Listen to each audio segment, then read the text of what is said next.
اصل میں ہمارے یہاں رجب کو ہوتا نہیں ہے عرس. اصل میں ہمارے یہاں عرس ہوتا ہے ربیع الثانی میں، 17 ربیع الثانی کو. ہمارے جو دادا میں نا عثمان علی شاہ صاحب، آپ کا وصال ہوا تھا 1 ربیع الثانی کو.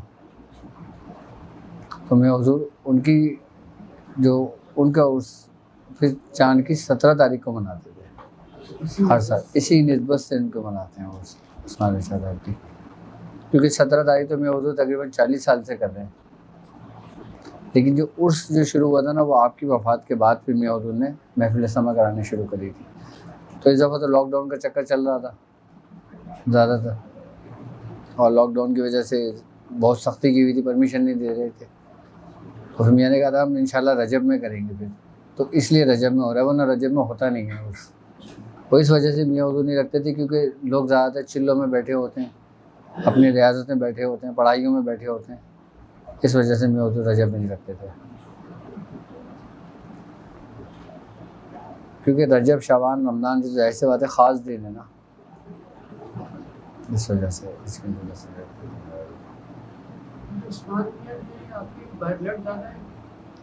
نہیں، یہ ہمارے سلاسل سے جن کا تعلق ہے نا، میاں حضور ان سے بیعت ہوئے تھے. آپ سادات گھرانے سے ہیں، حسن حسینی سید ہیں آپ، حضرت عثمان علی شاہ صاحب نجیب الطرفین سادات میں سے ہیں آپ. اور خاندان قادریہ میں آپ کو سرکار غوث پاک سے بہت نسبت اور بہت فیض ہے آپ کو. عثمان علی شاہ صاحب کے بارے میں ہے کہ جب آپ اپنے پیر و مرشد سے ملے تھے نا، تو ملنے سے پہلے نا انہوں نے خواب دیکھا تھا عثمان علی شاہ صاحب نے. یہ بات ہے جب پاکستان ہندوستان نہیں بنا تھا، اس وقت کی بات ہے. تو آپ ہندوستان میں تھے، ہندوستان سے پاکستان تشریف لے کر آئے تھے عثمان علی شاہ صاحب نا، آپ کو باقاعدہ حکم کر کے بھیجا تھا یہاں پہ.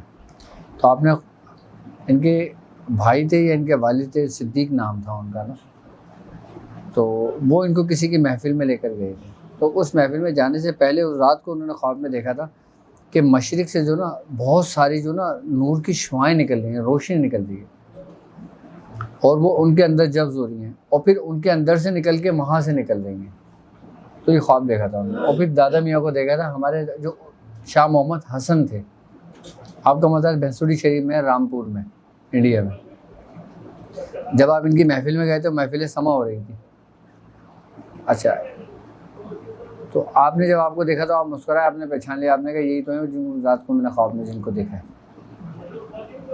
اس وقت حضرت عثمان علی شاہ صاحب کا ابتدائی دور تھا،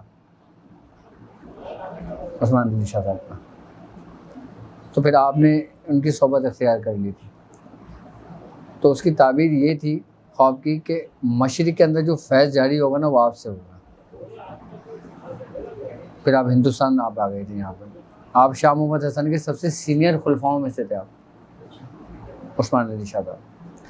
اچھا، شاہ محمد حسن کے جو خلیفہ تھے پیر نقیب اللہ شاہ صاحب تھے، جن کا نقیب سلسلہ پنجاب میں ہے نا، پورا قصور میں ہے.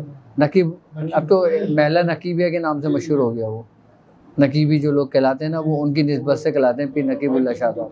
ہاں، نقیب اللہ شاہ صاحب، عثمان علی شاہ صاحب، یہ دونوں پیر بھائی تھے. ہاں. اچھا، جو دادا ہمارے عثمان میاں صاحب تھے نا، وہ بالکل سادہ طبیعت آدمی تھے. ہاں، آپ نے اپنی پوری زندگی تقریباً 80 گز کے گھر میں گزار دی. اور روحانیت میں آپ کا جو مقام تھا وہ قطب الاقطاب کا تھا. آپ ٹیلر تھے، آپ سوٹ سیتے تھے باقاعدہ لوگوں کے. آپ کی کوئی اولاد نہیں تھی، پھر آپ کو دعا دی تھی تو ان سے پھر ایک بیٹا پیدا ہوا تھا جن کا نام عرفان علی شاہ صاحب رکھا تھا انہوں نے. عثمان علی شاہ صاحب ایک ہی بیٹے تھے ان کے بس، ایک لوتے تھے وہ. نہیں، وہ الگ. عرفان علی شاہ صاحب 2 ہیں. ایک عرفان علی شاہ صاحب وہ ہیں جن کو میاں کو بھی فیض ملا ہے، وہ مداری خاندان کے تھے. وہ خواجہ منظور حسین شاہ صاحب کے بچپن کے دوست تھے اور ان کے خلیفہ تھے، مداری سلسلہ جو تھا. اچھا ایک عرفان علی شاہ صاحب، یہ تھے، آپ عثمان علی شاہ صاحب کے بیٹے تھے اور ان کے سجادہ تھے. انہوں نے اپنی زندگی میں سجادگی کا اعلان کر دیا تھا عرفان علی شاہ صاحب کو. تو آپ یہ سمجھ لیں کہ میاں حضور فرماتے ہیں کہ ان کا جو نا حلقہ ایسا تھا کہ جب وہ محفل کرتے تھے نا تو لا تعداد لوگ آیا کرتے تھے، بے تحاشا لوگ آیا کرتے، بے شمار لوگ آیا کرتے تھے. یہاں تک کہ شاہ محمد حسن جب حیات تھے نا، آپ نے اپنے کچھ مریدوں کو خلافت دینی چاہیے تو آپ نے خلافت باقاعدہ عثمان علی شاہ صاحب کے ہاتھ پاکستان بھیجی تھی اور کہا تھا کہ تم اس کو اپنے اس سے پیش کرنا، تم میرے وکیل بن کے اس کو پیش کرنا خلافت. آپ سب کے سینئر خلفاؤں میں سے ان کا بھی وصال ہو گیا، آپ کا بھی وصال ہو گیا، آپ کا ابھی وصال ہوا ہے. اچھا عرفان علی شاہ صاحب سے میری بہت بنتی تھی، جب وہ آتے تھے نا تو میں اور وہ کن کا؟ عثمان علی شاہ صاحب کا؟ نہیں، عثمان علی شاہ صاحب کا وصال ہوا ہے سن 2000 میں، 2001 میں یا 2000 میں ہوا ہے. ابھی 19-20 سال پہلے ہوا ہے انتقال ان کا. تو عرفان علی شاہ صاحب کا وصال ابھی ہوا ہے تقریباً 5-6 سال ہوئے ہوں گے. ہاں عرفان علی صاحب یہاں بھی اس جگہ پر بھی آئے میرے پاس. ہاں یہاں آتے تھے وہ. ہاں نیو کراچی میں آپ کا مزار بنا ہوا ہے. ہاں ہمارے جب یہ چچا پیر آتے تھے، پیر عرفان علی شاہ صاحب یہاں دواخانے پہ آتے تھے، میرے پاس بیٹھتے تھے، ہماری بڑی باتیں ہوتی تھیں ہماری ان سے. بہت اچھے آدمی تھے، بڑے نفیس آدمی تھے. ہاں اور جب آتے تھے تو گھنٹوں ہماری باتیں ہوتی تھیں. جب دادا کا وصال ہو گیا تھا نا تو پیر عرفان علی شاہ صاحب خاص کر وہ میرے لیے دادا عثمان علی شاہ صاحب کی ایک تصویر لے کر آئے تھے جو آپ پڑھتے تھے، جو آپ کے پاس رہتی تھی. وہ آج بھی میرے پاس میری دراز میں رکھی ہوئی ہے. انہوں نے مجھے وہ گفٹ کی تھی باقاعدہ. کس کی؟ ہمارے دادا میاں کی. تصویر مجھے دی تھی اور آپ کی کھیڑیاں مجھے دی تھی جو کھوسے ٹائپ کے ہوتے ہیں نا، وہ عثمان علی شاہ صاحب کے تھے. وہ بھی آج تک میرے پاس سنبھال کے رکھے ہیں آپ کے، کیونکہ مجھے شروع سے جو نا بڑی محبت سے رہی ہے، خاص کر اس چیز سے جو بزرگوں نے کوئی چیز استعمال کی ہوئی ہو میں اس کو ضائع نہیں کرتا تھا.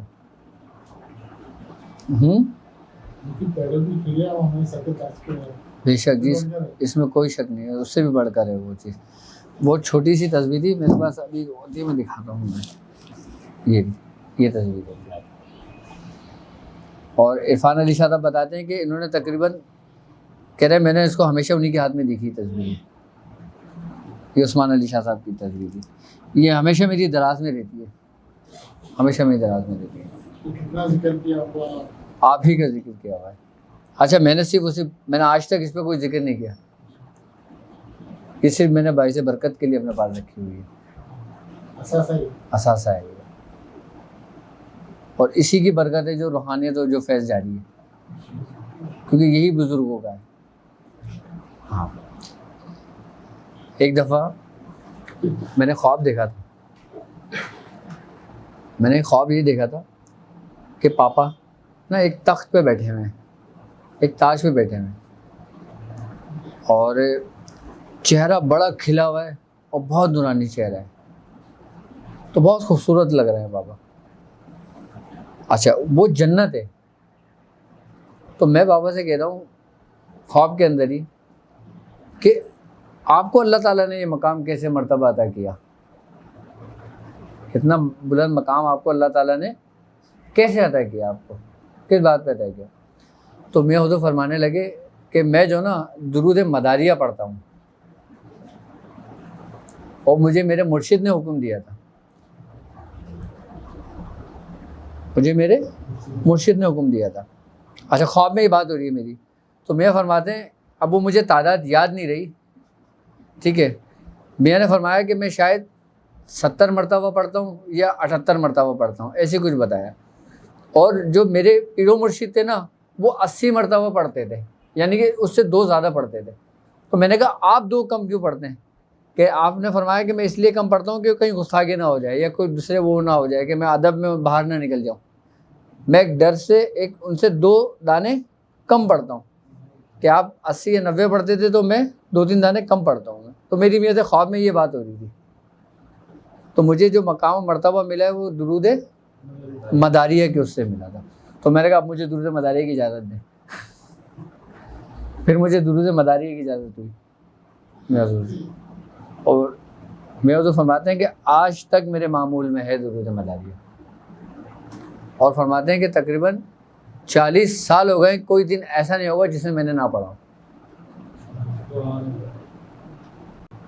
تو ہم لوگوں کو تو سب کو تو پکا پکایا ملا ہے. ہم لوگوں کی اتنی ریاضتیں نہیں ہیں, اتنی محنتیں نہیں ہیں جتنا ہمیں صلہ ہے, ہمیں فیض ہے. ہم لوگ ریاضتیں کم کرتے ہیں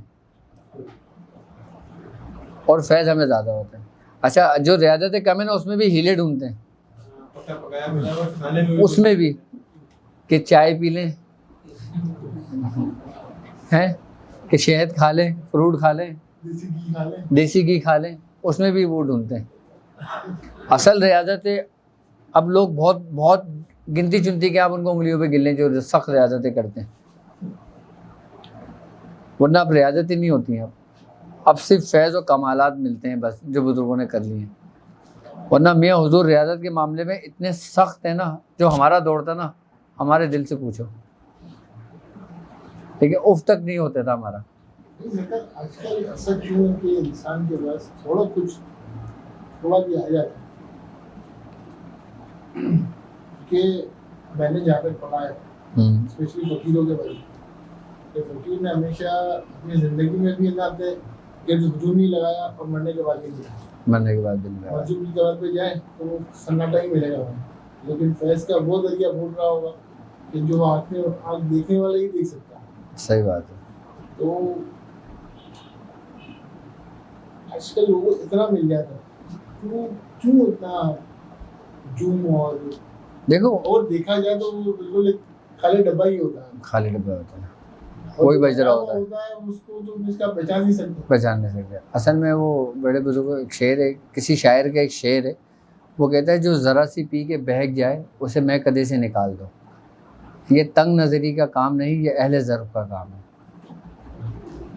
اچھا زیادہ تر آپ دیکھیں بزرگان دین اپنے آپ کو پوشیدہ رکھتے تھے, چھپا کے رکھتے تھے. آئی بات سمجھ؟ اس کی کیا وجہ تھی؟ اس کی وجہ یہ ہوتی ہے کہ جب انسان اپنے آپ کو جتنا محفوظ, جتنا پوشیدہ, جتنا چھپا کے رکھتا ہے نا, اللہ تعالیٰ اس کو لوگوں پہ اتنا ہی ظاہر کر دیتا ہے. اور جو جتنا ظاہر ہونے کی کوشش کرتا ہے, لوگوں کو بتانے کی کوشش کرتا ہے, پھر وہ ذلیل و رسوا ہو جاتا ہے. اگر وہ اس کی اپنی ذات کے لیے ہو, اپنے مفاد کے لیے ہو.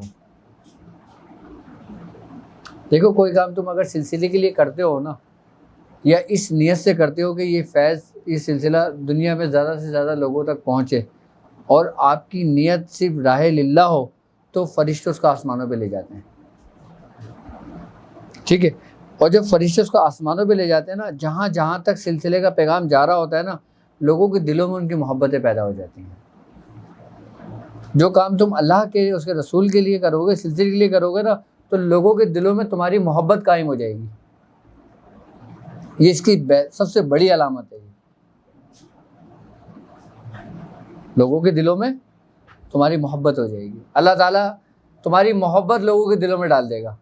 اگر کوئی کام تم اپنے رب کے لیے کرتے ہو, سلسلے کے لیے کرتے ہو, خانوادے کے لیے کرتے ہو, اللہ اور اس کے رسول کے لیے کرتے ہو, اور اگر تم اپنی ذاتی مفاد کے لیے کرتے ہو کہ مجھے اس سے دنیاوی مقاصد حاصل ہوں گے, یا میرا نام ہوگا, میری شہرت ہوگی, میرا مقام و مرتبہ بلند ہوگا لوگوں کی نظروں میں, تو پھر اس کا صلہ اس کو دنیا میں دے دیا جاتا ہے اور اس کو زمین میں دھانس دیا جاتا ہے. اس کا سلسلہ, اس کا فیض پھر اسی کی حد تک محدود رہ جاتا ہے. اور جو اللہ اور اس کے رسول کے لیے ہوتا ہے, سلسلے کے لیے ہوتا ہے, اس کو ملائکہ آسمانوں کی بلندیوں پہ لے جاتے ہیں. اور پھر ہر خانوادے سے اس کو فیض ہوتا ہے, ہر سلسلے سے اس کو فیض ملتا ہے. کیوں بزرگان دین ایک جگہ سے دوسری جگہ سفر کیا کرتے تھے؟ بھائی اب آج کی بات دیکھ لو, آج ٹیکنالوجی کو آپ دیکھ لو کہ ایک چھوٹا سا عمل کوئی بتاتا ہے اور منٹوں میں لاکھوں لوگ اس کو دیکھ لیتے ہیں, پیغام پہنچ جاتا ہے. سیکنڈوں میں پہنچ جاتا ہے. اب اجازتوں کی بات ہوتی ہے, ایک بندہ USA میں بیٹھا ہوا ہے, ایک بندہ افریقہ میں بیٹھا ہوا ہے, ایک بندہ لندن میں بیٹھا ہوا ہے, وہ آپ سے بیٹھ کے اجازت لے لیتا ہے, اس کو اجازت ہو جاتی ہے. جب یہ ٹیکنالوجی نہیں تھی تو اس وقت بزرگوں نے کس طریقے سے محنتیں کری ہوں گی, کس طرح سلسلے کا پیغام پہنچایا ہوگا آگے, کس طرح اجازتیں دی ہوں گی, کس طرح جو سلسلے کی امانتیں جو تھیں وہ لوگوں تک پہنچانے کے لیے ایک شہر سے دوسرے شہر اور ایک ملک سے دوسرے ملک جایا کرتے تھے. آپ سوانح حیات اٹھا کے پڑھ لو شاہ مدار کی, آپ کی ساری زندگی سفر میں گزر گئی, آپ نے کبھی گھر نہیں بنایا اپنا, آپ سفر میں رہتے تھے. حضرت مخدوم جہانیہ جہاں گشت نظامیہ خاندان کا ایک بڑا نام ہے, آپ نے پورے جہاں کا گشت کیا ہے. جہانیہ جہاں گشت کا مطلب ہی گھومنے کا ہے. مطلب کس لیے جایا کرتے تھے مجھے بتاؤ نا آپ. سلسلے کی تجویز و اشاعت کے لیے نا, فیض کے لیے نا لوگوں کو. اور اب وقت کتنا سمٹ گیا, ایک میاں حضور کا پیغام آتا ہے وہ سب پہ پہنچ جاتا ہے. اچھا, اب سوال یہاں یہ پیدا ہوتا ہے کہ ایک شخص کوسوں میل دور سفر کر کے اپنے شیخ سے اجازت لینے کے لیے آ رہا ہے, اور ایک شخص گھر بیٹھ کے اجازت لے رہا ہے. کیا ان دونوں کی اجازتوں میں فرق ہوگا؟ سوال پیدا ہوتا ہے نا یہ, کیونکہ اکثر بیشتر آپ نے دیکھا ہوگا نا کہ لوگ اجازتیں لے رہے ہوتے ہیں کہ حضور ہمیں اجازت دے دیں, حضور ہمیں اجازت دے دیں. ہمارے بھی اس پہ ویڈیوز پہ کمنٹس آئے ہوتے ہیں کہ ہمیں اس کی اجازت دے دیں, ہمیں اس کے. کوئی USA میں بیٹھا ہوا ہے, کوئی UK میں بیٹھا ہوا ہے, کوئی لندن میں بیٹھا ہوا ہے, آنے کے وسائل نہیں, کوئی انڈیا میں بیٹھا ہوا ہے. اب انڈیا والے بھی نہیں آ سکتے اجازت کے لیے, تو کیا جب ان کو اجازت ہوگی تو کیا ان کو فیض نہیں ہوگا؟ بالکل فیض ہوگا, بالکل اجازت ہوگی. لیکن یہ سب کچھ آپ کے ارادے اور آپ کی نیتوں کے اوپر ڈیپینڈ کرے گا. آپ کی نیت جس مقصد کے لیے ہوگی, آپ کا ارادہ جتنا پختہ ہوگا, آپ کو اتنا فیض ملے گا. اجازت تو قائم رہے گی. اب آپ نے اجازت لی ہے کہ میں صرف باعث برکت کے لیے پڑھوں گا, آپ نے اس کی اجازت لی ہے کہ میں اس کو مکمل کروں گا جیسا مجھے میرے بزرگ حکم دیں گے. ان دونوں کی اجازتوں میں فرق آ جائے گا. ایک اجازت باعث برکت ہو جائے گی اور ایک اجازت کسب کے لیے ہو جائے گی, یعنی کہ ریاضت کے لیے ہو جائے گی, محنت کے لیے ہو جائے گی. اچھا, ایک اجازت ہوتی ہے جو بزرگ خود دیتے ہیں, جیسے آپ آ گئے میرے پاس, آپ آئے کسی اور مقصد کے لیے تھے, آپ کو بھی نہیں پتا آپ کس مقصد کے لیے میرے پاس آئے ہو. مجھے حکم ہوا کہ بھائی فلاں شخص یہاں پر آئے, آپ اس کو اجازت دیں اس کی. یہ وہ اجازت کہلاتی ہے جو امانت ہوتی ہے. اچھا, اجازتیں بھی امانتیں ہوتی ہیں باقاعدہ. ہاں, اجازت کو کیا سمجھتے ہو, اجازت کی اہمیت کو؟ میں اگر خالی آپ کو اجازت ہو جائے نا اور آپ عمل نہ کریں تو آپ کا فیض جاری ہو جاتا ہے. لوگ کہتے ہیں نا کہ بھائی ہم قرآن پڑھ رہے ہیں تو آپ سے اجازت کیوں لیں؟ قرآن پڑھنے کی اجازت تو نہیں لینی چاہیے, وہ تو اللہ کا کلام ہے. بالکل صحیح ہے بھائی, آپ قرآن پڑھ لو تو اجازت ہے کہ کیوں پڑھو گے؟ آپ کو تو حکم ہے, آپ پڑھو, آپ کو ثواب ملے گا. آپ جس مقصد کے لیے پڑھو گے اس میں کامیابی ہوگی آپ کو. لیکن آپ کسی چیز کو آپ اپنے عمل میں لے کر آتے ہو, خواہ وہ آپ کی روحانیت کا مقصد ہو, آپ کا دنیاوی مقصد ہو, اس کی اجازت اس لیے ضروری ہوتی ہے کیونکہ جو صاحب سلسلہ ہوتا ہے نا, صاحب سلسلہ جو ہوتا ہے اس کے بعد جو اجازت ہوتی ہے نا وہ تقریباً سلاسل کی اجازت ہوتی ہے. اب جیسے مثال کے طور پہ آپ نے سورہ قریش کی مجھ سے اجازت لی, اب میں صاحب سلسلہ ہوں, میں نے کہا ٹھیک ہے میری طرف سے آپ کو اجازت ہے, میرے پاس اجازت کہاں سے آئی ہے؟ میرے بزرگوں سے. اب میں اگر صاحب دعوت نہیں ہوں اور میرے تمام سلسلے میں کوئی بھی صاحب دعوت ہوگا نا، اس کا قلب اس کے قلب سے مل جائے گا، اس کا فیضان، اس کا فیض اس سے جاری ہو جائے گا. یہ ہوتی ہے سلسلے کی اجازت کی اہمیت. اگر میں صاحب دعوت ہوں، میں اجازت دینے والا ہوں اور اجازت دینے والا وہ ہے، تو اس کا قلب میرے قلب سے مل جائے گا. اب ایک بزرگ ہر چیز کے صاحب دعوت تو نہیں ہے نا، لیکن ان کو صاحب دعوت کی اجازتیں ہیں.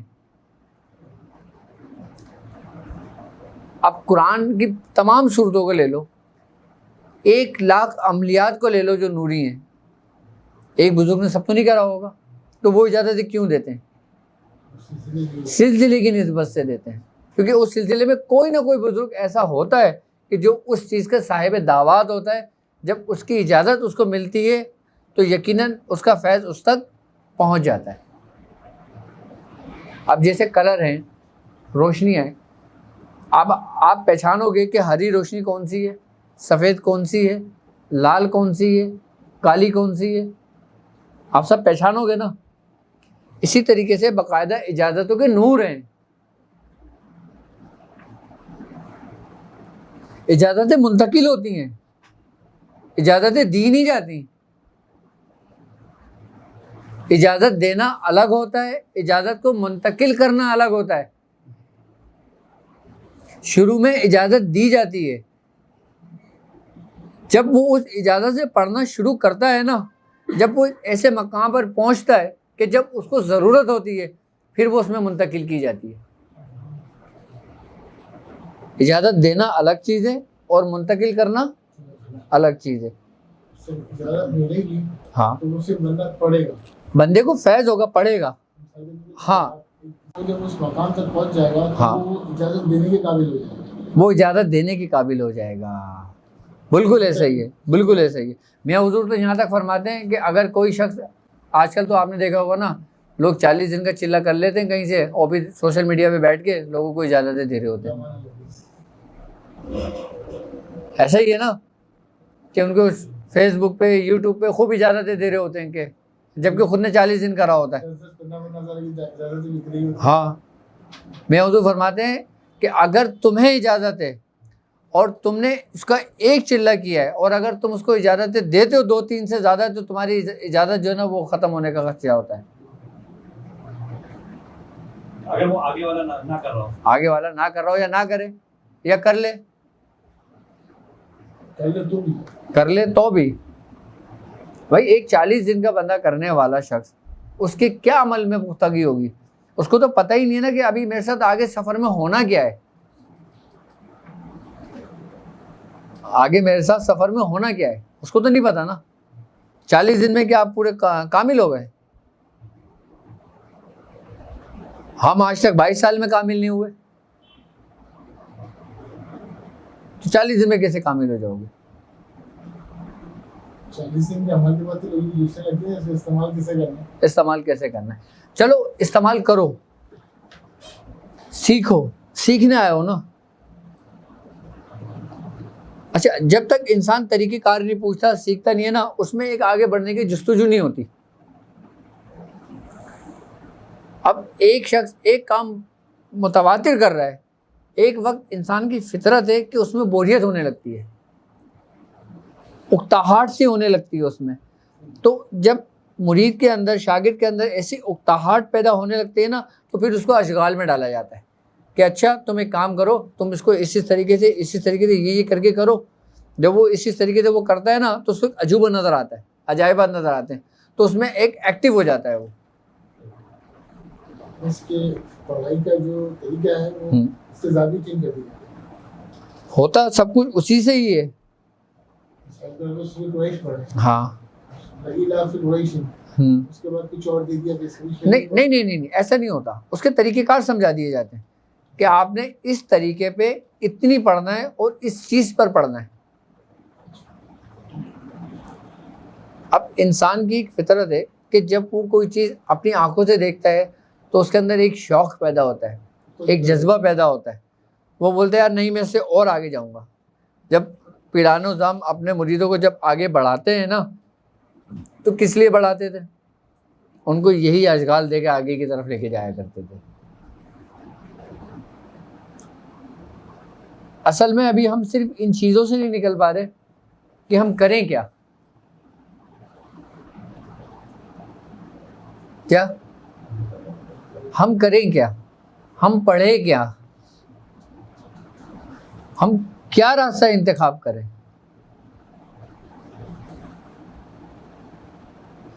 ہر چیز میں کہتا ہوں سب کچھ آپ کے اندر موجود ہے. دیکھو ایک راستہ ہوتا ہے وہ آپ انتخاب کرتے ہو، ایک راستہ وہ ہوتا ہے جو آپ کا شیخ انتخاب کرتا ہے. یہ وہ راستہ ہے کہ اس میں انسان آتا تو اپنی مرضی سے ہے لیکن جاتا اپنی مرضی سے نہیں ہے. حضور فرماتے ہیں کہ یہ لوہے کے چنے ہیں، اس کو آپ نے چبانا ہے، نہ آپ اس کو نگل سکتے ہو نہ آپ اس کو اگل سکتے ہو. لوگوں نے اس راستے کو بہت آسان لیا ہوا ہے. میں صحیح بتا رہا ہوں آپ کو. اس کی ایک مختصر بات ہے کہ اگر کسی کو دیتا ہے کہ 70 مرتبہ سورۃ الکہف ہے یوں پڑھ لیں گے، ہاں چلو سے ٹھیک ہے پڑھ لیں، یار وہ کچھ ہوا ہی نہیں. تو کچھ ہونے کے لیے کیوں پڑھ رہے ہو؟ اس کی لوگوں کا ذہن ہی یہ بنا ہوا ہاں. ہے ایون کہ جیسے ہم اس لشکر میں ہیں ہاں تو ہمارے ساتھ بہت سے لوگ ایسے ہیں، بہت سے لوگ بالکل ہے. کہ وہ بولتے ہیں یار ان کو یہ اتنی پاور ملے گی یا ہمارا یہ ہو جائے گا. تو وہ آپ سے ایک بات سیکھی کہ آپ نے بولا کہ سب سے پہلے پڑھنا ہے اللہ اس کے رسول کی رضا کے باحکم میرے مرشد. بے شک جب میں پڑھائی ہے اللہ اس کے رسول کی رضا کے لیے اور باحکم میرے مرشد کے، تو جس کے حکم سے پڑھا ہے وہی دلائیں گے. بے شک صحیح بات. طاقت ہی نہیں ہے لینے کی، نہ دیکھنے کی طاقت ہے. تو جس کے دامن پکڑا ہے اس کے دامن کی طرف نظر رکھو گے جب وہ چلکتا ہے اور کو ملتا ہے. بالکل. تو ہم جب تک ہمارے ذہنی کام نہیں کرتا اسے آپ بولتے ہیں کہ 1900 سے لیکن میں آپ نے ایک بات فرمائی تھی کہ جب تک یکسوئی نہیں ہوگی ثواب ہی ملے گا سب. اب جب پڑھنے بیٹھے تو پھر وہ دنیا جہاں کی جو باتیں دفن ہو چکی ہیں وہ تک سامنے آ رہی ہوتی. اچھا اب آپ سمجھے اجازت کیا ہے؟ اجازت منتقل شروع میں کیوں نہیں کی جاتی؟ اس لیے کہ وہ ہلاکت کا باعث بنتی ہے. کہ انسان پڑھ تو ادھر رہا ہے اور خیال پورے جہاں کا ہے. ایسے پڑھنے سے نہ پڑھنا بہتر ہے.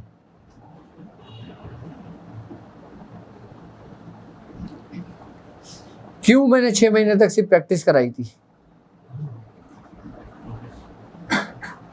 کیوں کروائی تھی؟ 6 مہینے کے بعد سورہ قریش کا سبق دیا تھا نا، اسی وجہ سے. جو شخص اس نیت سے عملیات سیکھے اور پھر ولایت کا راستہ حاصل کرنے کے اوپر خواہش ہو اس کی کہ حضرت محمد صلی اللہ علیہ وسلم کی امت کا بھلا ہو اور حضرت محمد صلی اللہ علیہ وسلم کی امت کے دشمنوں سے لڑ سکے ہو، شیاطین سے لڑ سکے، تو اس کو کیسا فیصلہ حاصل ہو؟ دیکھو ایک بات یاد رکھنا کہ یہ راستہ بڑا عجیب ہے. یہ راہ ایک ایسی راہ ہے کہ آپ لاکھ کوشش کر لو وہ آپ کو نہیں چنتے، لیکن آپ کو آپ کے ظرف کے حساب سے، آپ کی نیتوں کے حساب سے، آپ کے ارادے کے حساب سے آپ کو اتنا فیض مل جائے گا اور اس کا صلہ مل جائے گا. یہ ایک ایسا راستہ ہے کہ اس میں وہ جب چننے پہ آتے ہیں نا تو کسی شرابی کو چن لیتے ہیں. جب وہ چننے پہ آتے ہیں نا تو جو سب سے زیادہ گناہ گار ہوتا ہے نا اس کو چن لیتے ہیں، نیک اور پارساؤں کو سائڈ میں کر دیتے ہیں. میں حقیقت بتا رہا ہوں آپ کو، یہ بڑا عجیب راستہ ہے. یہ دیکھو مقام و مرتبہ یہ تمہارے اختیار میں نہیں ہے. بڑے بڑے بزرگوں کو یہ نہیں پتا ہوتا تھا کہ وہ اپنے کس مقام پر ہیں، وہ کس رتبے پر ہیں، ان کو نہیں پتا ہوتا تھا. ایک بزرگ تھے اور بڑا مشہور نام تھا بزرگ کا. آپ کے دل میں ایک خواہش پیدا ہوئی کہ یار میری ولایت جو ہے نا وہ کس نبی کے قدم پر ہے. کیا میری ولایت کس نبی کے قدم پر ہے؟ اور یہ واقعہ یہ ان کا ہے حضرت نجم الدین قلندر کا. کتنا بڑا نام ہے, کتنا بڑا نام ہے. آپ کے دل میں یہ بات ہے کہ میری ولایت کس نبی کے قدم پر ہے. خیر یہ واقعہ یہ بات آئی آپ کے دماغ میں اور نکل گئی.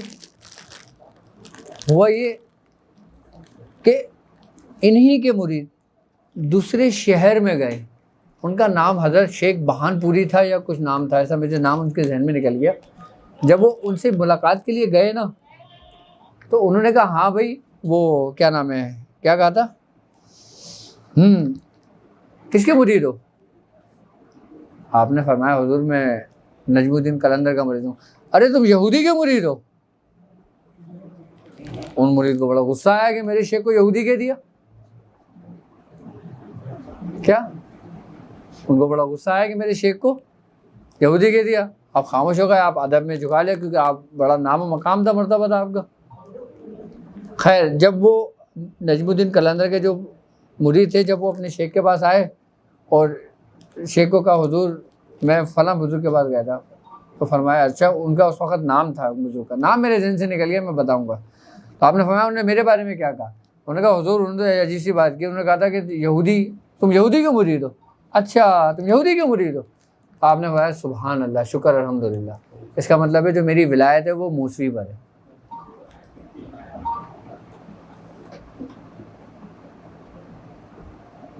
میری جو ولایت ہے وہ موسوی پر ہے, وہ حضرت موسیٰ علیہ السلام کے قدم پر ہے. اچھا ولایت بھی جو نا 7 نبیوں کے قدم پر ہوتی ہے, 7 ولیوں کے قدم پر ہوتی ہے, جس میں حضرت موسیٰ علیہ السلام, حضرت عیسیٰ علیہ السلام, حضرت داؤد علیہ السلام ہے, آئی بات سمجھ میں, حضرت آدم علیہ السلام ہے, اور سرکار دو عالم صلی اللہ علیہ وآلہ وسلم ہے. وارثی سلسلے کا حاجی وارث علی شاہ صاحب کی جو ولایت تھی وہ سرکار دو عالم صلی اللہ علیہ وآلہ وسلم کے قلب مبارک پر تھی. آپ سے ان کو فیصلہ. آپ دیکھیں کہ وارثی سلسلے میں نہ کوئی سجادہ ہوگا نہ کوئی خلیفہ ہوگا. وارثی سجادگی دیتے ہیں؟ میرے خیال سے تو نہیں دیتے, احرام مان دیتے ہیں بس. کیونکہ حاجی وارث علی شاہ صاحب نے اپنی زندگی میں یہ بات کہی تھی کہ جو ہم سے محبت رکھتا ہے وہ ہمارا مرید ہے. اچھا ایک بات بتاؤ آپ کو, جن اولیاء کرام کی ولایت جس نبی کے قدم پر ہوتی ہے تو اس کے زندگی کے حالات بھی بالکل ویسے ہی ہوتے ہیں جیسے اس نبی کے حالات تھے. اس کے ظاہری اور باطنی دونوں معاملات. کیوں؟ کیونکہ جو ولایت ہے نا یہ نبی کا باطن ہے. سرکار دو عالم صلی اللہ علیہ وآلہ وسلم کا آپ کا جو ظاہر ہے وہ نبوت ہے نا, اور جو آپ کا باطن ہے وہ کیا ہے؟ وہ ولایت.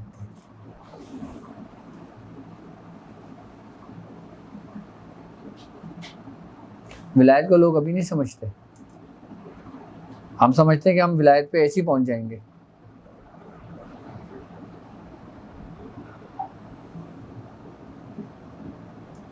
ولایت کا جو مقام و جو مرتبہ ہے نا وہ بہت افضل ہے. یہ جتنے بھی نجبہ, نقبہ, رقبہ, ابدال, قطب, غوث, یہ کوئی معنی نہیں رکھتے اس ولایت کے آگے. اچھا ایک ولایت وہبی ہوتی ہے, ایک ولایت قذبی ہوتی ہے. ولایت وہبی جو ہوتی ہے نا وہ 7 نبیوں کے قلب پر ہوتی ہے.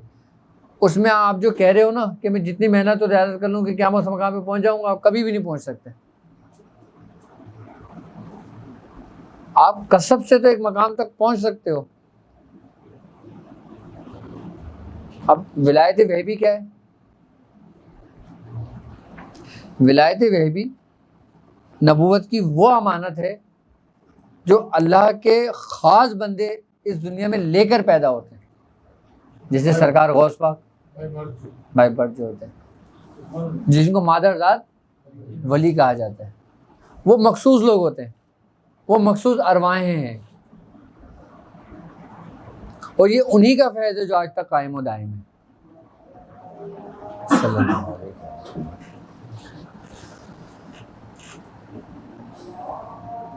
تو ولایت جو وہبی ہوتی ہے نا، یہ سمجھ لیں کہ یہ مخصوص ہوتی ہے، خاص ہوتی ہے. یہ اللہ تعالیٰ اپنی امانت باقاعدہ اپنے ہی بندوں کو لے کر بھیجتا ہے. اور جو ولایت قصبی ہوتی ہے نا، یہ انسان کسب سے اس مقام پہ پہنچتا ہے، ریاضت سے اس مقام پہ پہنچتا ہے.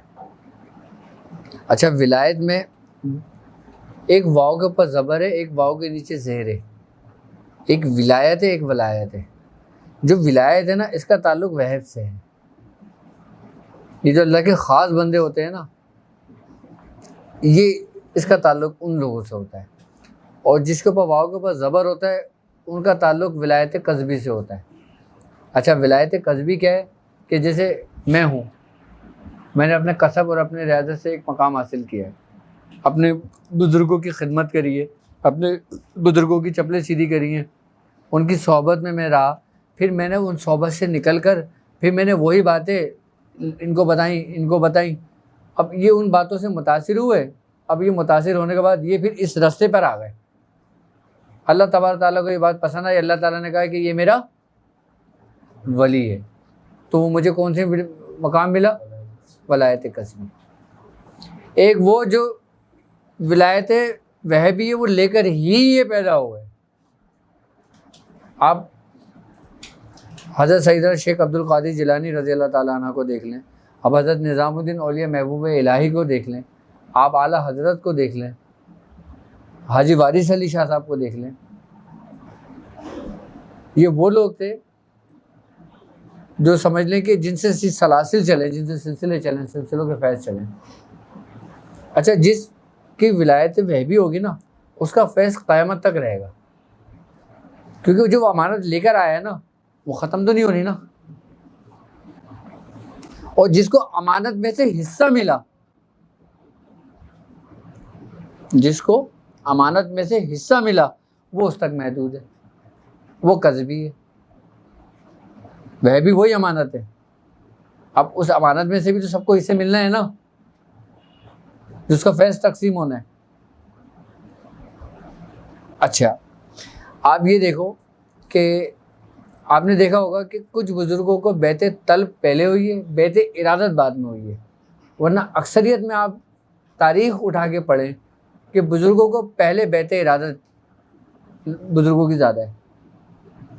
ایسا ہی ہے نا، بیعت طلب ارادت کے بعد لیتے تھے. لیکن وہ مخصوص بزرگ ہوتے ہیں کچھ کہ جن کی بیعت طلب پہلے ہوتی ہے، ارادت بعد میں ہوتی ہے.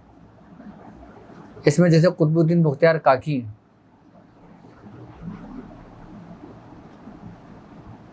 حضرت شاہ مبارک ہیں، حضرت شیخ شہاب الدین سہروردی ہیں.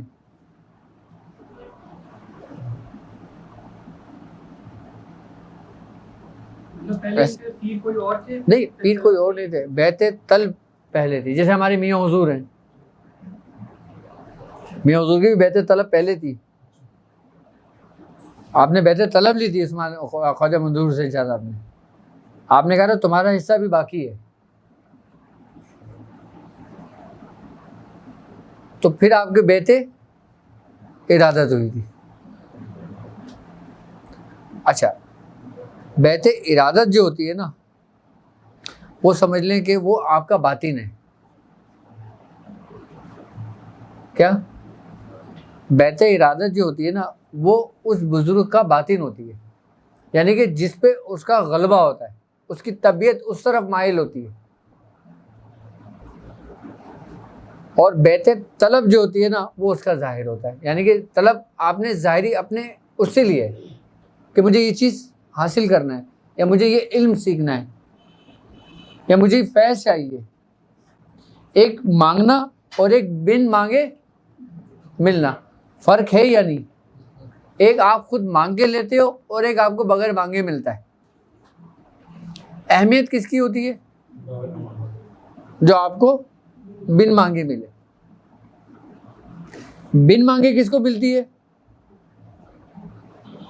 کہ جس کو حکم ہوتا ہے کہ یہ شخص آیا ہے اس کو اجازت دے دو, یہ شخص آیا ہے اس کو آپ خلافت دے دو, یہ شخص آیا ہے اس کو آپ یہ امانت دے دو.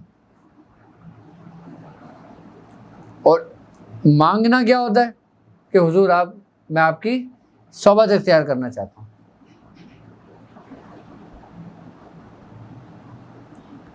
جبکہ فیض دونوں ہی ہیں,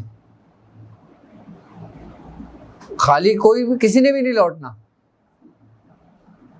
خالی اگر لوٹو گے نا آپ تو صرف اور صرف اپنی نیتوں اور اپنے ارادے سے.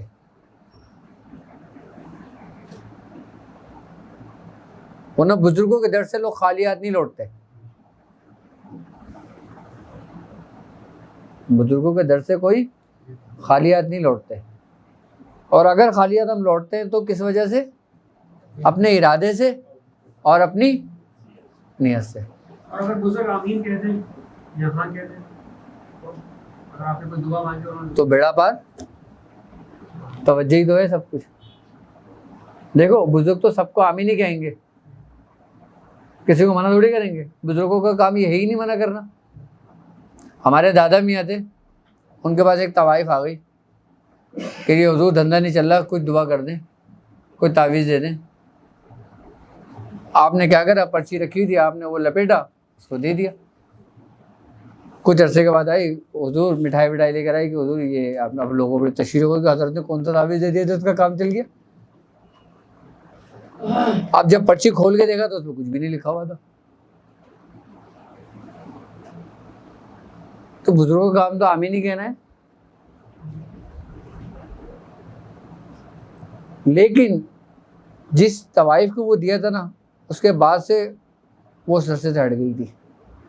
یہ اس کی برکت تھی دادا میاں کے دینے پہ. جو تعویذ اس کو دیا تھا نا, اس لیے نہیں دیا تھا کہ اس کی برکت ہو, کہ اس نے وہ رستہ ہی چھوڑ دیا تھا. وہ تو ایسے کام کرتے تھے. اب یہاں پہ کتنے لوگ بیٹھے ہیں, کیا پتا کس کے دل میں کیا ہے.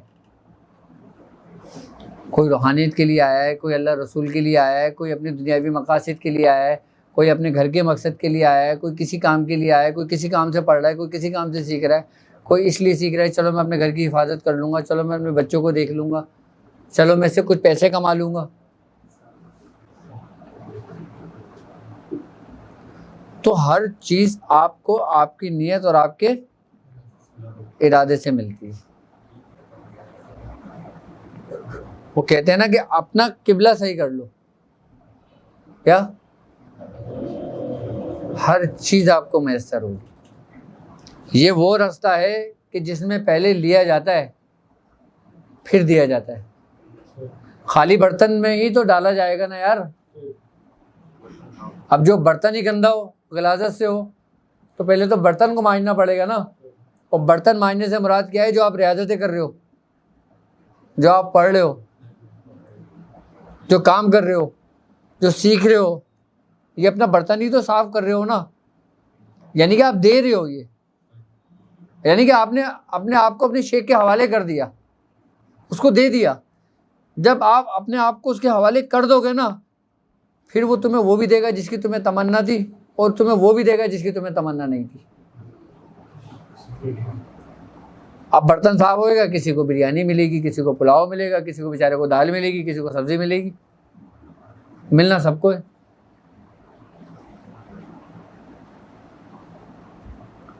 روحانیت میں بھی ایک رول اور ایک اصول ہے. اگر سب کو پلاؤ بھر کے دے دیا نا تو وہاں بھی پکڑ لے تمہاری کہ تم کون ہوتے ہو دینے والے. اور دے گا وہی جس کے پاس جو ہوگا. اگر کسی کے پاس دالی ہے تو بیچارہ دالی دے گا، کسی کے پاس گوشت ہے تو وہ گوشت دے گا۔ اصل میں بزرگوں کی محفل کرنا، نشست کرنا، کلاس لینا، لیکچر دینا، ان تمام کا مقصد ہے صرف اور صرف پتہ ہے کیا ہوتا ہے؟ کیا ہوتا ہے؟ صرف اور صرف باتوں کی اصلاح اور دلوں کی صفائی۔ اچھا، دلوں کی صفائی پتہ ہے کیسے ہوتی ہے؟ کہ جب ان باتوں کا اثر آپ کے قلب پر ہو۔ اب ہم دیکھتے ہیں ایک بات، ہم بزرگ کی صحبت میں بیٹھتے ہیں، سبحان اللہ سبحان اللہ، ماشاء اللہ ماشاء اللہ ماشاء اللہ، سبحان اللہ کہہ رہے ہوتے ہیں، خوب وہ کر رہے ہوتے ہیں، اور جب نکلتے ہیں تھوڑا ٹائم گزرتا ہے سب ریموو ہو جاتا ہے، سب بھول جاتے ہیں۔ کیوں ہوتی کیفیت یہ؟ آپ ایک میلاد کی محفل میں ہو، سمجھو میری بات، ٹھیک ہے، اس میں میلاد ہو رہا ہے، اہتمام ہو رہا ہے، آپ کی بڑی عجیب کیفیت بنی ہوئی ہے، آپ رو بھی رہے ہیں، سرور بھی ہے، سب کچھ ہے، ایک وقت وہ کیفیت رہتی ہے آپ کی۔ جب کچھ وقت گزرتا ہے، آپ اس محفل سے کہیں دور جاتے ہو تو آپ کی طبیعت نارمل ہونی شروع ہو جاتی ہے۔ کیوں؟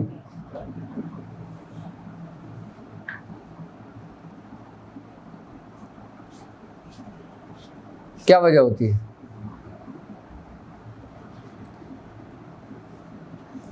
جبکہ بزرگ کسی فرماتے ہیں نا کہ نہیں میں اس لیے نہیں پیوں گا، میں اس شرط پہ پیوں گا کہ کبھی مجھ پہ اترے نا،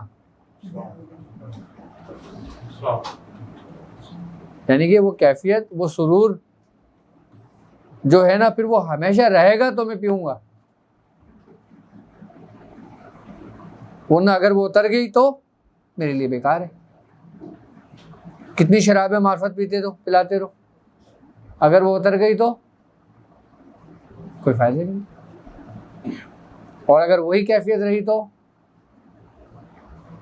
کوئی بھی کس مقام پہ پہنچا، پھر وہ کوئی کس مقام پہ پہنچا، کوئی کس مقام پہ پہنچا۔ اور یہ کیفیتیں رہے گی کیسے؟ کہ جب تمہارا ارادہ اور تمہاری نیت اور تمہارا قبلہ درست رہے گا۔ کیا پوچھ رہے تھے، کیا کہہ رہے تھے؟ کیفیت میں آتے ہیں مسٹیٹ ہمارے پاس آ جاتا ہے، ہماری ایک جگہ لمٹ آئی تھی کہ میں اتنی دیر تک یہ کیفیت ریٹین نہیں کر سکتا، پھر میں واپس اسی کیفیت میں آتا ہوں، واپس اس میں پھر دوبارہ کر جاتا ہوں، تو پورے وزن میں 2 سے 3 دفعہ تو کیا ہمیں اس لمٹ کو بڑھانا چاہیے کہ ہم پورے اس میں سے کیفیت میں کیا ڈائریکشن کیا؟ نہیں بالکل، دیکھو ہمیں سرور پتہ ہے کب آتا ہے پڑھنے کے اندر؟ کہ جب ہماری پڑھائی کے دوران کیفیت بنتی ہے۔ اچھا، کیفیت ہماری اس وقت بنتی ہے کہ جب ہمارے اندر خیالات فاسدہ نہیں ہوتے، دنیاوی معاملات و مقاصد کے خیالات ہمارے دل و دماغ میں نہیں ہوتے۔ اگر ہماری توجہ نہیں ہوتی نا، جو نئے آنے والے لوگ ہیں وہ یہ کرا کریں کہ اگر سورہ قریش پڑھ رہے ہیں نا تو سورہ قریش اتنی آواز سے پڑھیں کہ جتنے کانوں تک آواز جائے۔ جب وہ کانوں تک آواز جائے گی نا تو ان کی جو توجہ رہے گی نا وہ سورہ قریش کے الفاظوں پہ رہے گی۔ ابتدا میں ایسے کرنے کی کوشش کریں، آہستہ آہستہ بھی جب سورہ قریش کے اوپر آپ کا دماغ آ جائے گا نا، پھر آپ اس توجہ اس طرف نہ بھی کرو گے نا تو آپ کے دماغ میں سورہ قریش چل رہی ہوگی، تو اس سے آپ کو یکسوئی جلدی حاصل ہو جائے گی۔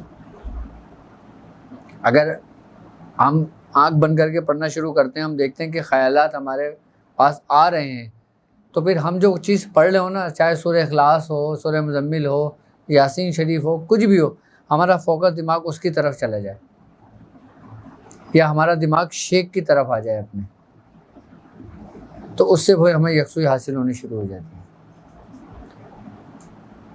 تو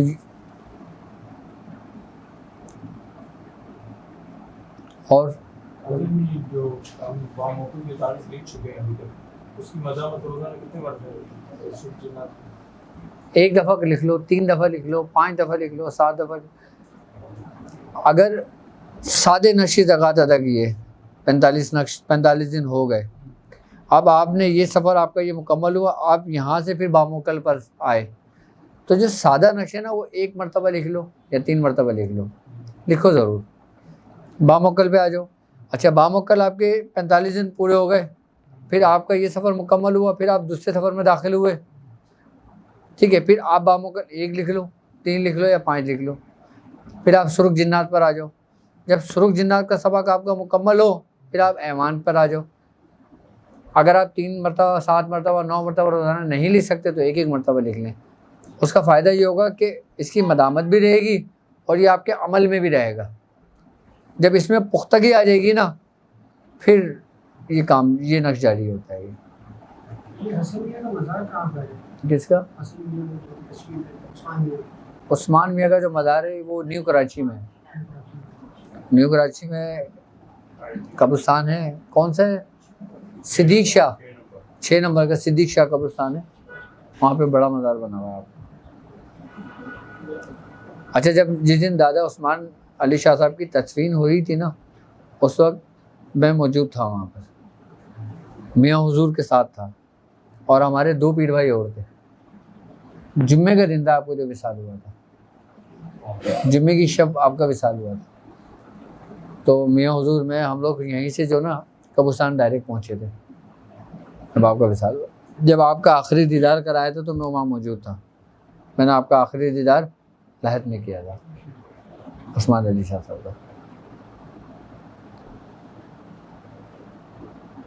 مزاروں میں کراچی میں سب سے زیادہ اہمیت کس کی ہے؟ آپ کو جس سے فیض ہو جائے وہ اسی کی ہے. کیوں؟ وہ جو ہے عالم شاہ بخاری کو کہتا ہے, عبداللہ شاہ رضی کو کہتا ہے. دیکھو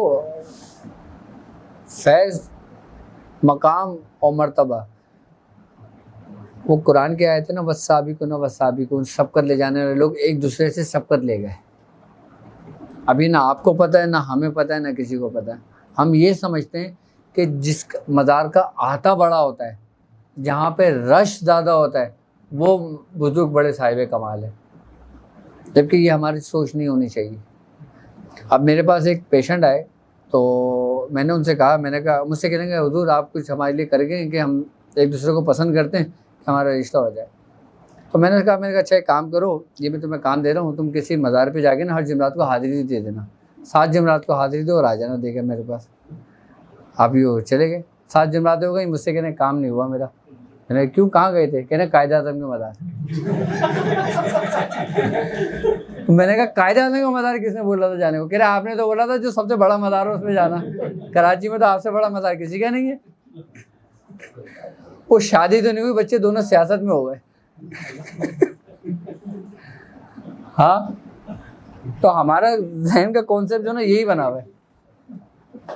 جبکہ اگر مقام بزرگیت میں دیکھا جائے, روحانیت میں دیکھا جائے, اہل سلاسل میں دیکھا جائے تو اس وقت پورے بر صغیر پاک و ہند میں جو بزرگیت والا مقام ہے نا, جو مزار ہے, وہ داتا صاحب کا ہے. آپ کیا سمجھتے ہیں؟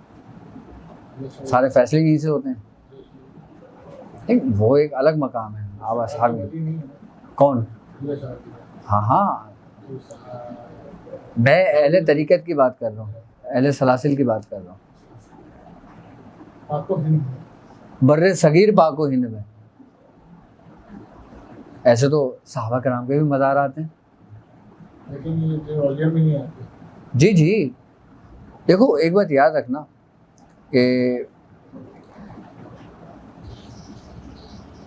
دنیا میں سارے ولی اگر اکٹھا ہو جائے نا تو وہ سرکار غوث پاک کے مقام و مرتبے بھی نہیں پہنچ سکتے. دنیا کے سارے ولی اکٹھے ہو جائیں, کس کے مقام پہ نہیں پہنچ سکتے, تو پھر آگے کہاں پہنچیں گے؟ ہر ولی کو فیض ہی آپ سے جاری ہوا ہے.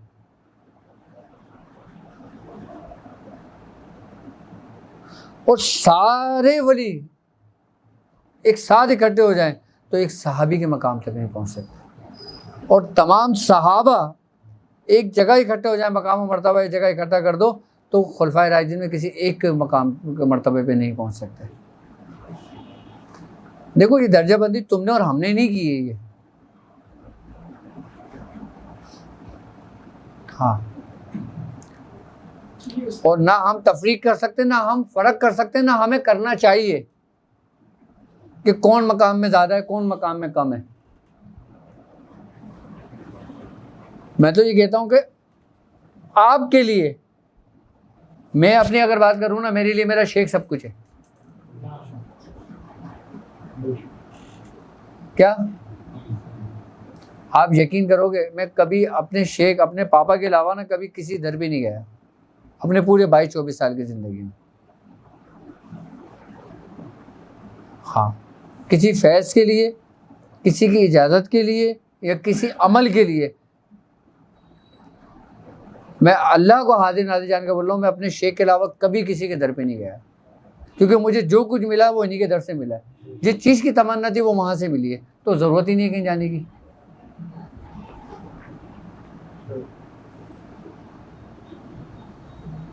ہاں دعا کے لیے، اس کے لیے میں ضرور مزارات پہ گیا ہوں، اور جہاں بھی گیا ہوں نا تصور میں میرے کیا رہا، ایک ہی چہرہ. میں جس مقام پہ بھی گیا تصور میں رہا ایک ہی چہرہ. جس چہرے کو آپ اپنے اندر سما لیتے ہو نا، اور جب آپ اس میں پختگی کی طرف چلے جاتے ہو تو پھر وہ لوگوں کو چہرہ نظر آنے لگتا ہے کہ جو تمہارے اپنے اندر ہوتا ہے. کیا جس چہرے کو تم اپنے اندر چھپا لیتے ہو اس کا عکس اپنے اندر پورا ارادتاً قصدتاً کر لیتے ہو کامل، تو پھر وہ لوگوں پہ ظاہر ہونے شروع ہو جاتا ہے. آپ کا چلنا پھرنا اٹھنا بیٹھنا ہر چیز میں وہ نظر آنے لگتا ہے. کیوں شیخ کی محبت پہ اتنی توجہ دی گئی ہے؟ آپ کو جو کچھ بھی ملنا ہے نا وہ سمجھ لیں کہ آپ سے شیخ سے ملنا ہے. اب حضرت بابا فرید مسعود گنج شکر رحمۃ اللہ علیہ، آپ ریاضت میں بیٹھے ہوئے تھے، ہند الولی حضرت خواجہ خواجگان خواجہ معین الدین چشتی آئے. آپ نے قطب الدین بختیار کاکی سے فرمایا کہاں ہے وہ شہباز جو تم نے قید کیا ہوا ہے، مجھے لے کے چلو اس کے پاس. جب آپ کے پاس لے کے گئے نا تو قطب الدین بختیار کاکی نے فرمایا کہ بابا یہ دیکھو تم سے ملنے کون آیا ہے. تو آپ اٹھے اور آپ اٹھ کے قطب الدین بختیار کاکی کے قدموں میں گر گئے. آپ نے فرمایا یہاں نہیں ادھر آؤ، یہ میرے شیخ ہیں. کیا کہ دیکھو کون آیا ہے. آپ نے فرمایا حضور مجھے تو آپ ہی آپ نظر آتے ہیں ہر جگہ.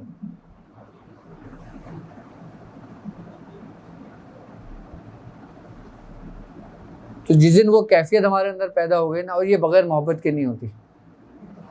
اچھا اگر تم چاہتے ہو نا تمہیں کسی سے محبت نہیں ہو، تم چاہتے ہو کہ تم اس سے محبت ہو، تو تم اس کا ادب کرنا شروع کر دو. کیا تم اس کا ادب کرنا شروع کر دو، تمہارے دل میں محبت خود ہی پیدا ہونی شروع ہو جائے گی. کیونکہ ادب پہلا کرینہ ہے محبت کے کرینوں میں. آپ ادب کرنا شروع کر دو، آپ کے دلوں میں محبتیں بننا شروع ہو جائیں گی. میں مزار پہ گیا تو آپ کی تصویر ہے. یہ محبت ہے، یہی عقیدت ہے. دیکھو میں جیسا رکھوں گا نا اپنے بزرگوں کے لیے، میرے آنے والے ویسا ہی گما میرے لیے رکھیں گے، اور آپ کے لیے ویسے ہی گما آپ کے لیے رکھیں گے، اور ویسے ہی سلسلہ کڑی چلتی ہوئی چلی جائے گی. اس میں ہمارا کوئی کمال نہیں ہے. دیکھو ہر شخص کو اس کی محبت کے حساب سے دکھایا جاتا ہے. جس کو جتنی محبت ہوگی وہ اس حساب سے اتنا دیکھتا چلا جائے گا. میں نے ریاضت کے راستے سے آنے والے لوگوں کو بہت کم دیکھا ہے، اور محبت کے راستے آنے والے لوگوں کو بہت دیکھا ہے، اور کامل و کامیاب انہی لوگوں کو دیکھا ہے جو محبت کے راستے سے آئیں، اور کامل محبت کے راستے سے آنے والوں کو گنتی چنتی کو دیکھا ہے.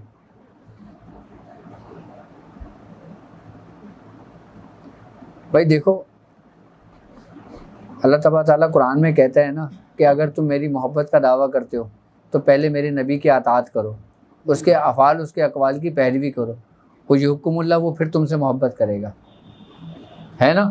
قل ان کنتم تحبون اللہ فاتبعونی یحببکم اللہ. اس نے کلیہ تو تمہیں دے دیا نا، اب تم بولو ڈائریکٹ جائیں. ڈائریکٹ تو کچھ بھی نہیں ہے. ڈائریکٹ سی وہ گمراہی ہے. اگر آپ خالی توحیدی ہیں نا تو بھی آپ یہ نہ سمجھیں کہ آپ ہدایت کے راستے پر ہیں.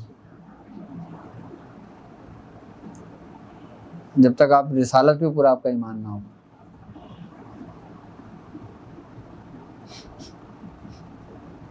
بس. اور ہر شے اپنے اصل کی جانب لوٹتی ہے. ہر چیز اپنے اصل کی جانب لوٹتی ہے. اور جب ہم کوئی کام کرتے ہیں اور ہر چیز میں پھر ایک دفعہ کہوں گا کہ سب کچھ اس راستے میں کامیابی، اس راستے میں تمہارا چلنا، اس راستے میں تمہارا وقت گزارنا، سب کچھ سب سے پہلے تمہاری نیتوں کے اوپر ڈیپینڈ کرتا ہے، تمہارے ارادے کے اوپر ڈیپینڈ کرتا ہے. بس. کیوں؟ شیخ لاکھ اپنے مرید کو دھتکارے، بھگائے، سب کچھ کرے، یہ کہے کہ میں نے اسے نکال دیا، اس سلسلے سے نہیں نکلتا. مرید کے دل میں ذرہ برابر بھی خیال آ جائے اپنے شیخ کے لیے یا اس کے لیے کہ بھائی میں یہ راستہ چھوڑتا ہوں، تو وہ اسی وقت بیعت اس کی خارج ہو گئی.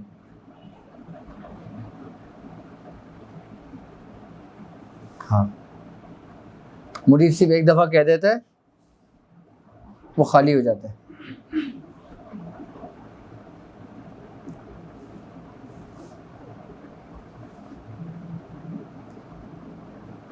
تمہاری جتنی محبت کامل ہوگی نا تمہیں اتنا ہی فیض ملے گا. اب حضرت عالم شاہ بخاری کا مزار ہے، آپ کیا سمجھتے ہو؟ اچھا، یہاں پہ باقاعدہ عدالتیں لگتی ہیں. جنات والا بھی آتا ہے، حضرت عالم شاہ بخاری پہ ہیں جنات والا بھی آتا ہے. تو اور کس کی؟ ایک لمحے سارے فیصلے وہیں ہوتے ہیں. ایک لمحے کی کہتے ہیں تو پہلے عبادت شروع ہو جاتی ہے. ہاں تو کے مقام پہ تو تھوڑے ہفتہ بس وہ جس کو جو مقام چاہے عطا کر دے. اللہ تعالیٰ لیکن حضرت داتا صاحب کی جو مقام اور جو آپ کی کیفیت ہے نا وہ ایک الگ ہے. وہ بالکل ٹھہرا ہوا گہرا سمندر، اس کی کوئی وہ نہیں ہے، گہرائی کوئی نہیں جانتا اس کی. اس میں وہی لال، ہیرے، جواہرات، روحانیت کے ہر چیز وہاں موجود ہے. وہ ایک ایسا سمندر ہے کہ جس مقصد کے لیے جو ولی اس میں غوطہ زن ہو وہ اپنے مقاصد میں پورا ہو جائے. اگر آپ چاہتے ہو نا کہ آپ کو کشود حاصل ہو جائے، اب آپ کے مزار پہ جاؤ، اس میں کوئی بعید نہیں کہ آپ کو حاصل کرے.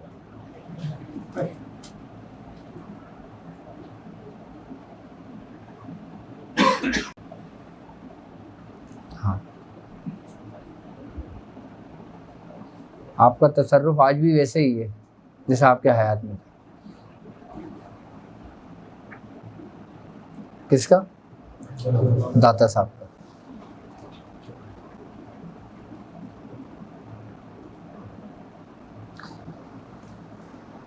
بس جی، وہ کہتا ہے نا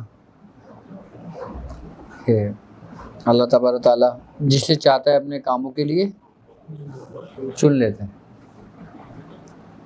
منتخب کر لیتا ہے.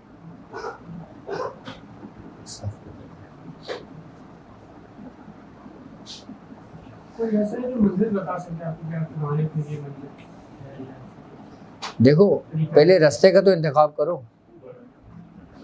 ابھی راستے کا انتخاب ہوا نہیں، منزل کہاں سے مل جائے گی؟ کیوں؟ وہ کہتے ہیں منزلوں کی بات چھوڑو، کس نے پائی منزلیں؟ کیا؟ منزلوں کی بات چھوڑو، کس نے پائی منزلیں؟ بس ایک سفر اچھا لگا، ایک ہم سفر اچھا لگا. منزلوں کی بات چھوڑ دو. منزلیں کی حیثیت تو ایک پیالے جیسی ہے کہ دنیا میں ایک ہی پیالہ ہے اور سارے لوگ اس کو ڈھونڈ رہے ہیں, ملے گا کس کو؟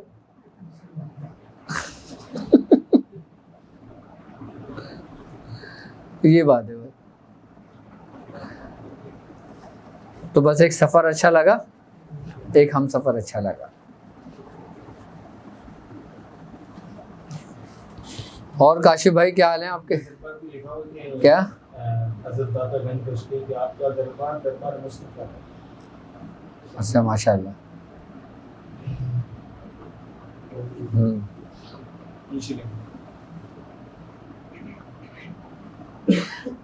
بھائی بات یہ ہے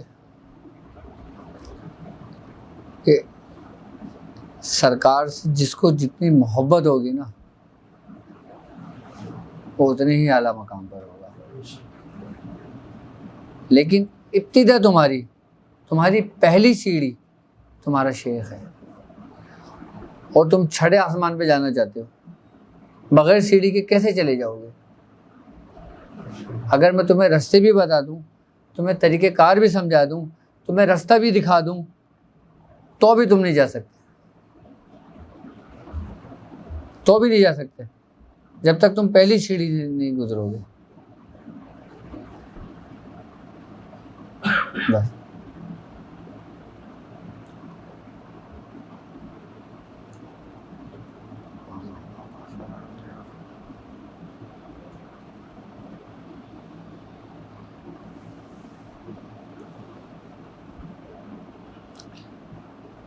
میاں حضور کو ابتدا میں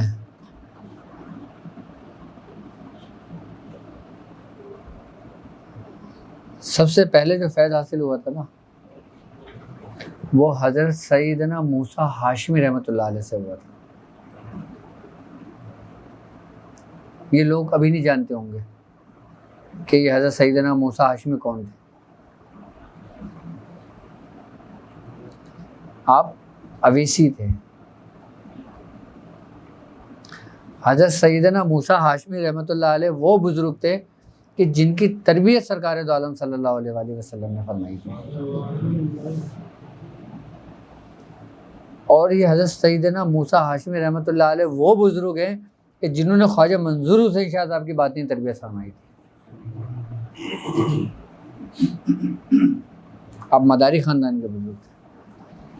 اس کے بعد میاں حضور کو حضرت شاہ مدار سے بہت فیض تھا, بدیع الدین قطب المدار. میاں حضور سب سے پہلے مداری تھے,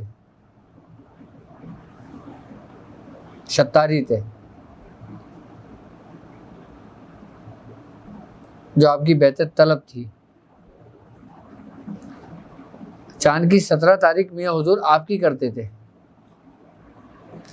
لیکن جب خاندان قادریہ کے اندر سن 1980 میں یا 81-82 میں جب بیعت ہوئی تھی خواجہ عثمان علی شاہ صاحب سے, پھر باقاعدہ میاں حضور کو حکم ہوا تھا کہ میاں حضور اس کے ساتھ پھر سرکار غوث پاک کی بھی یہ کرنے لگے تھے 17ویں شریف میں, کیونکہ 17ویں شاہ مدار کی بھی ہے, سرکار غوث پاک کی بھی ہے.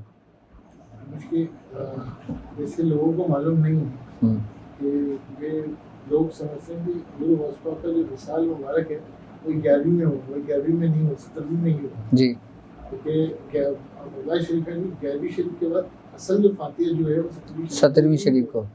تو 11ویں کیوں مناتے ہیں؟ وہ تو سرکار مدینہ صلی اللہ علیہ وسلم کی محبت میں. میں آپ کو بتاتا ہوں 11ویں کیوں مناتے ہیں.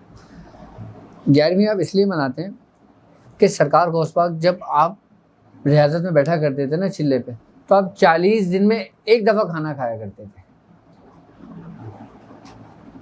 کیا 40 دن میں ایک دفعہ کھانا کھایا کرتے تھے. تو جس دن 40 دن آپ کے مکمل ہوتے تھے نا, 41ویں دن آپ کے لیے مورک بنتا تھا, تو جس میں لوگوں کی دعوت رکھی جاتی تھی. تو وہ جو 41واں جو دن ہوتا تھا نا وہ 11ویں کا ہوتا تھا. یعنی کہ چاند کی پہلی تاریخ سے آپ کیلکولیشن کرو تو 40 دن آپ کے کب پورے ہوں گے؟ 10 تاریخ کو ہوں گے. 11ویں تاریخ کو وہ محفل ہوتی تھی سرکار غوث پاک کے یہاں, وہ جو لنگر چلتا تھا, اس کی نسبت سے 11ویں لوگ مناتے ہیں. لوگوں کو یہی نہیں پتا ہوگا کہ 11ویں ہم کرتے کیوں ہیں. تو آپ جب وہ کھانا تناول فرماتے تھے نا، آپ اس کو چکھتے تھے، اس کے بعد پھر وہ لوگوں میں تقسیم کر دیا کرتے تھے. آپ فرماتے تھے کہ بھوکے صادق جو نا 40 دن میں ایک دفعہ انسان کو لگتی ہے جو انسان کو زندہ رکھتی ہے، ورنہ جتنی آپ کو روز صبح دوپہر شام بھوک لگتی ہے نا وہ سب کاذب ہے. آپ 3 ٹائم کھانا کھاتے ہو نا، کہ بریک فاسٹ لنچ ڈنر نام بھی رکھے ہوئے، ایک ٹائم نہیں ملا تو جی بھوکا مار دیا. آنتڑی جو نا کیا پڑھ رہی ہیں، کل پڑھ رہی ہیں، لوگ کہتے ہیں نا. اور حقیقتاً بھوک اگر صادق دیکھی جائے تو وہ 40 دن میں ایک دفعہ رکھتی ہے جو انسان کو زندہ رکھتی ہے، جو بھوک صادق ہوتی ہے.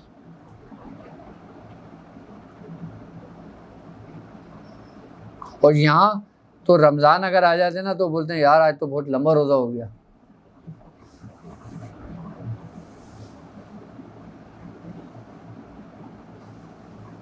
میں حقیقت بتا رہا ہوں آپ کو، میاں حضور اب ریاضتیں نہیں کراتے اتنے لوگوں سے.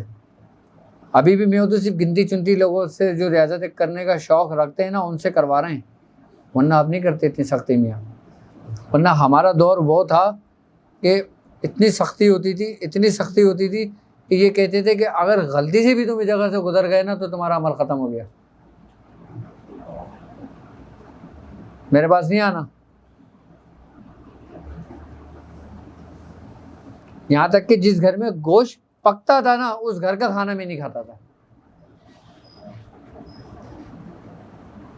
میرا کارخانہ الگ تھا، ہاں میرے برتن الگ تھے، کپڑے میں خود دھوتا تھا، کھانا میں خود پکاتا تھا. اب وہ جیسے بھی بنتا تھا کھانا خود ہی نے. ہاں اور ایک وقت میں وہ بھی بند ہو گیا تھا تو کھجور پہ چل رہے تھے. ہاں رات بھر پڑھائی کرواتے تھے اور دن میں مطلب کھولتا تھا، میں وہاں کی صفائی کرتا تھا، میں خود صفائی کرتا تھا، خود جھاڑو لگاتا تھا، خود لوگوں کو ٹوکن بانٹتا تھا، خود بیٹھتا تھا وہاں پر. یہ بات ہے سن 98 99 کی.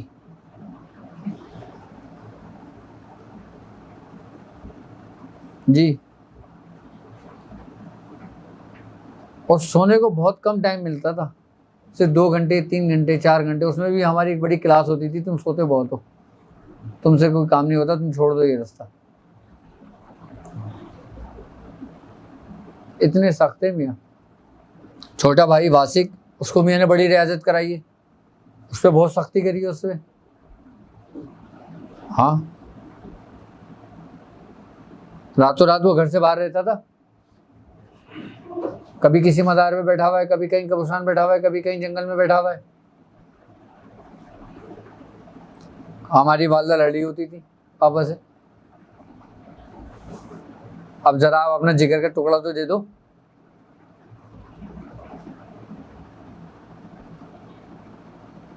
آپ کا بچہ اگر رات کو باہر نکل جاتا ہے تو آپ کو پریشانی ہو جاتی ہے، یار ابھی تک نہیں آیا.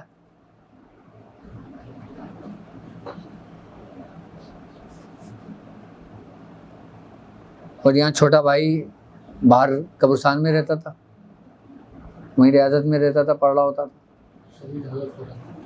میاں نے اپنی اولادوں سے ریاضت کرائی ہے، بہت سخت ریاضتیں کرائی ہیں. اچھا میں نے واسق کو ریاضت کرتے ہوئے دیکھا ہے، بس واسق کو ریاضت کرتے ہوئے دیکھا ہے. باقی جو چھوٹے بھائی ہیں وہ اب کر رہے ہیں ریاضتیں، وہ بھی کر رہے ہیں اسی ترتیب کے ساتھ. اچھا واسق نے ریاضت کری تھی، اس نے یہ کام شروع کیا تھا سن 2000، میری شادی کے بعد شروع کیا تھا اس نے 2006 میں، 6-7 میں. اور اس کی عمر کتنی تھی؟ 17-18 سال 19 سال. ہاں میں ایک بات بتاؤں آپ کو، آپ لوگ میاں کو نہیں سمجھو گے، نہیں سمجھو گے. میاں کہتے ہیں جو مجھ سے مانگے گا میں اس کو دوں گا.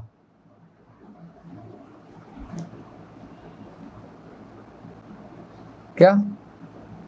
جو مجھ سے مانگے گا نا، جو مجھ سے طلب کرے گا میں اس کو دوں گا.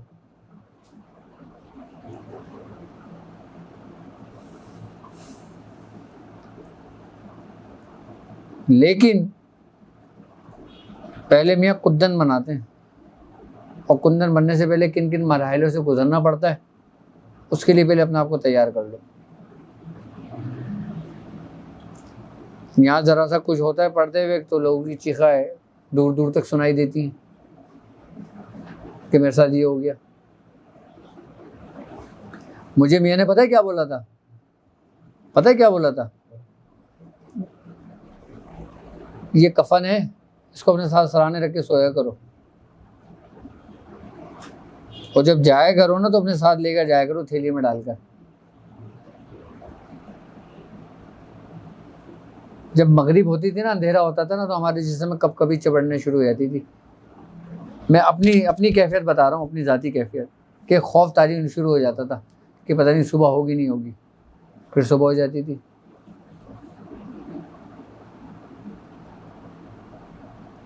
ایسے رستے سے گزارا ہے میاں حضور نے. اور اب تو لوگ تو لائٹیں جلا کے اپنے کمرے کے اندر پورے احرام وحرام باندھ کے خوشبو لگا کے، سارے بچے دوسرے کمرے میں ہوتے ہیں، سکون سے بیٹھے ہوتے ہیں، اس میں بھی ڈر رہے ہوتے ہیں کہ کوئی آ نہ جائے. ہاں لائٹیں جلائیں، لوگ بیٹھے ہوتے ہیں، لائٹیں جلائیں. لائٹیں جلا کر بیٹھے ہوتے ہیں پڑھائی پہ. ہاں اب کچھ نہیں، ایک بندہ مجھ سے کہہ رہا ہے حضرت مجھے صرف ایک چیز کی اجازت دیتے ہیں. میں نے کہا کیا؟ کہہ رہا وہ پڑھائی میں نا مجھے 4-5 گھنٹے لگ جاتے ہیں، تو میری پڑھائی آسان ہو جائے گی. میں نے کیا کس چیز کی اجازت مانگا؟ کہہ رہا مجھے صرف موبائل استعمال کرنے کی اجازت دیتے ہیں کہ میں بس توجہ میری پڑھائی پہ رہے گی. ہاں میں صرف وہ دیکھتا رہوں گا، میسیج ویسیج لوگوں کے آتے ہیں نا. تو ایک دفعہ میرے ہاتھ میں موبائل لگ گیا تھا، میں نے موبائل پڑھا تو مجھے ٹائم پتہ ہی نہیں، میری پڑھائی پوری ہو گئی. میں نے کہا واہ، لگتا ہے حضرت نے توجہ کر دی. تو کہہ رہا ہوں میں اجازت لے لوں آپ سے. پھر اب بتاؤ آپ کیا کرو گے؟ اب ظاہر سی بات ہے موبائل ایک ایسی چیز ہے، آپ اس کو 10 گھنٹے لے کے بیٹھ جاؤ، تسبیح چلاتے رہو، آپ کو نہیں پتہ چلیں گے 10 گھنٹے کب گزر گئے آپ کے، لیکن آپ کو فائدہ کچھ نہیں ہوگا. ہاں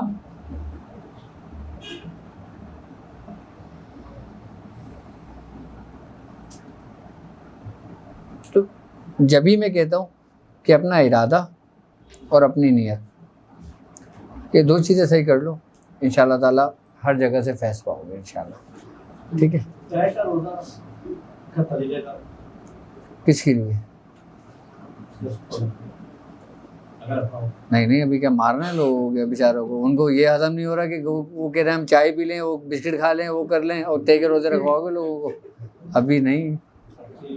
ہاں نہیں تے کا روزہ لوگ سمجھتے نہیں ہیں.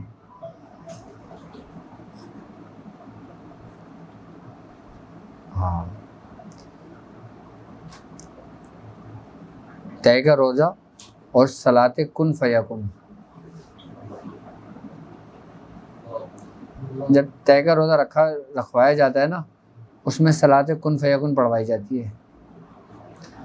اس کے 3 دن پورے نہیں ہوتے، یا تو وہ خود پورا ہو جاتا ہے، یا وہ جس کام کے لیے پڑھ رہا ہوتا ہے وہ پورا ہوتا ہے. کیونکہ ہر بندہ کر بھی نہیں سکتا. تے کے روزے کو لوگ دیکھو، ہر چیز کی نا ایک منزل ہوتی ہے. اب تم سوال مجھ سے کرو 12ویں کلاس کا، اور ابھی ہم لوگ سب پہلی کلاس میں چل رہے ہیں، تو بیکار ہے نا لوگوں کے لیے. ایک وقت آئے گا پھر سب بتائیں گے. پھر ٹھیک ہے چلیں. سبحان اللہ بار کامیار تو ہی، سبحان اللہ بار کشائے شکار تو ہی، سبحان اللہ بحرمت کن فیکن، سبحان اللہ مراد من حاصل کن. یا الہ العالمین، یا الہ العالمین، یا الہ العالمین، یا الہ العالمین. ان چند لوگوں کو ان چند لوگوں میں شامل فرما جن سے تو راضی ہوا.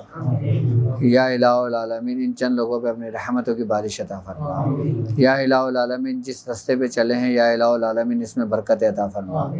یا الہ العالمین اپنے بزرگوں کے راستے پہ ہمیں ہمیشہ قائم و دائم رکھ۔ یا الہ العالمین حاسدین کے حسد سے محفوظ فرما۔ یا الہ العالمین شیاطین کے شر سے محفوظ فرما۔ یا الہ العالمین دشمنوں کے شر سے محفوظ فرما۔ یا الہ العالمین جس شخص نے جس دعا کے لیے کہا باری تعالیٰ اس کی نیک تمناؤں کو پورا فرما۔ یا الہ العالمین اس محفل میں جو شخص جس نیت سے آیا ہے، اور یا الہ العالمین اس سفر میں جو لوگ جس نیت سے بھی اس راستے میں داخل ہوئے ہیں، یا الہ العالمین ان کو ان کے مقاصد میں کامیابی و مرتبہ عطا فرما۔ یا الہ العالمین ہمیں اپنے بزرگوں کے راستے پہ چلنے کی اور اس پہ ہمیشہ قائم و دائم رہنے کی توفیق عطا فرما۔ سبحان ربک رب العزۃ عما یصفون والسلام علی المرسلین والحمد للہ رب العالمین۔